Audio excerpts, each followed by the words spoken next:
अंशों का मूल्यांकन, valuation of shares. Last lecture में आपने यील्ड वैल्यूएशन मेथड उसके ऊपर डिस्कस किया था और इसके जो 3 मेथड्स है, expected dividend rate method, expected rate of return method और एक्सपेक्टेड अर्निंग रेट मेथड, इन तीनों का अध्ययन अपने को करना है।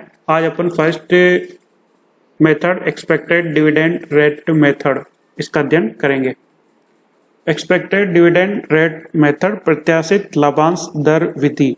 प्रत्याशित लाभांश दर विधि में अधिमान अंश अथवा समतांश का प्रतिफल या प्रत्याय मूल्य ज्ञात करने के लिए निम्न सूत्र का प्रयोग करेंगे। Value of shares equal to rate of expected dividend या percentage in percent upon normal rate of return in percent. और सेकंड फॉर्मूला उसको भी यूज कर सकते हैं, expected dividend per share in rupees upon normal rate of return.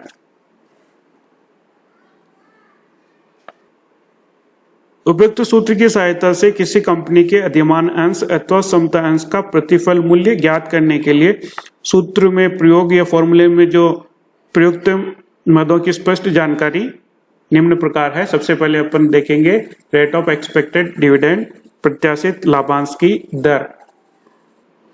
Rate of expected dividend में mean the current rate of dividend और average rate of past dividend और expected rate of dividend which is likely to be paid by the company or the dividend rate at which the shareholder can reasonably expected to receive in future।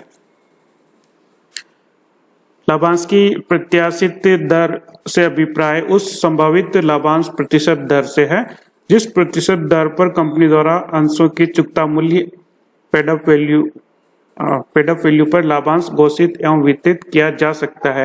अर्थात किसी company के अंश क्रय करने के इच्छुक विनियोजक क्रय किए जाने वाले कंपनी के अंशों पर लाभांश को भविष्य में जिस दर पर प्राप्त करने की आशा करते हैं।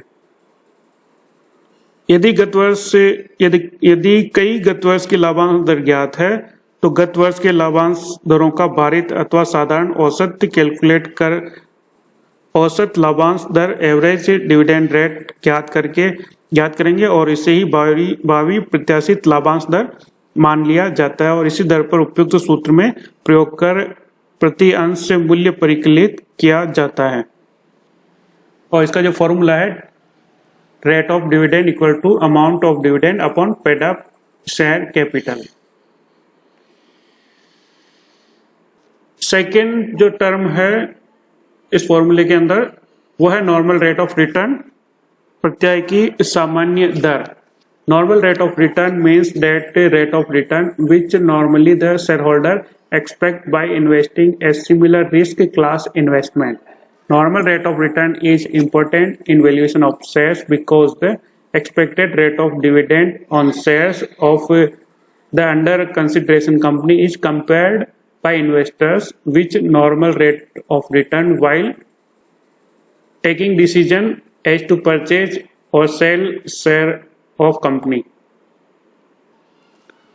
व्यवसाय में विनियोजित धन राशि पर प्रत्याय की सामान्य दर से अभिप्राय आय या प्रत्याय की उस दर से है जो कि विचाराधीन कंपनी वाले उद्योग या व्यवसाय में कार्यरत विचाराधीन कंपनी के समान आकार और समान पूंजी संरचना वाली कंपनी अथवा समान व्यावसायिक जोखिम में कार्य करने वाले उद्योग या व्यवसाय में कार्यरत प्रतिनिधि कंपनी के अंशों में धन विनियोजित करने पर सामान्यतः प्राप्त हो सकती है।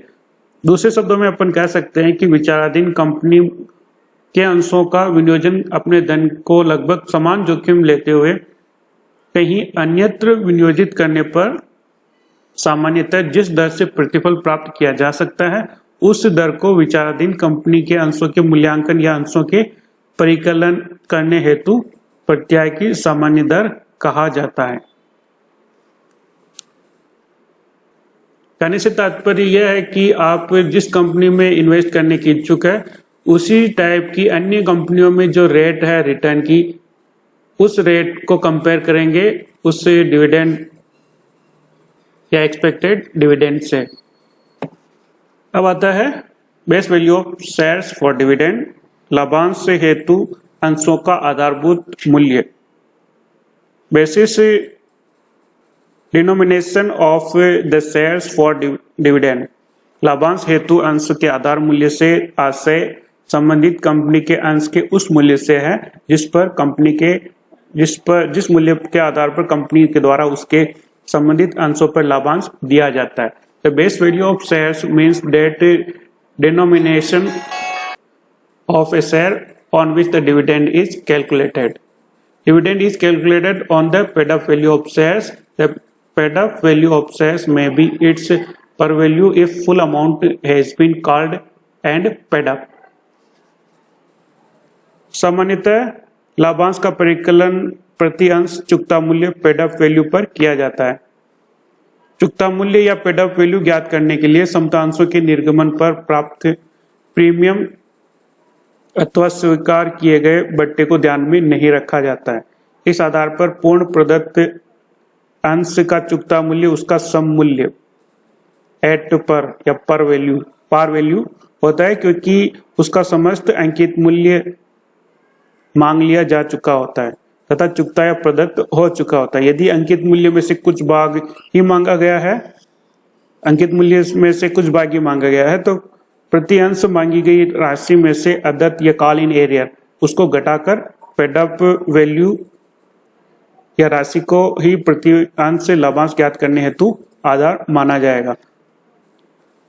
तो लाभांश की घोषणा किस पर की जाती है? उसकी पेड-अप वैल्यू पर। यदि सभी अंशों का पूर्ण मूल्य मांगा जा चुका है तो उसका जो पार वैल्यू है उसके ऊपर लाभांश की घोषणा की जाती है।